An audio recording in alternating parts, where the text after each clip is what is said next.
As a defending state champion, Mackenzie Laforest is looking to go back-to-back on the mat. I think I continue to work because I know my opponents are really great, and I'm still looking forward to see what they do different this year, especially seeing me wrestle and having their off season to work harder too.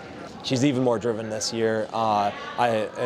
I always tell wrestlers that the first state championship is probably the easiest. To replicate it is always tough to do. So she's been driven this year. She's been working extremely hard. Laforest has been putting in that work for years. She's been with me since she was in 7th grade. She started off on modified.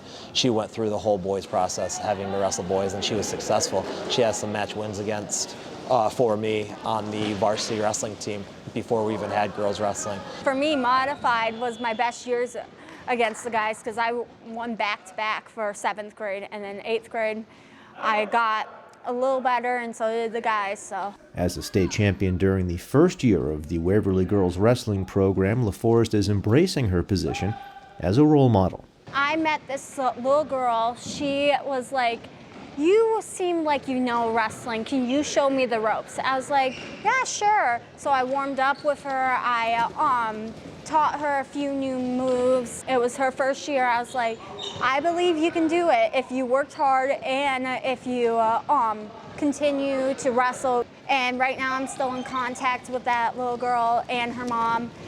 She's actually doing really great. She won her first tournament a couple weeks ago, so I was so excited for her. She really truly became our first girls New York State champion, and she's looking to replicate that success this year. We are setting an example.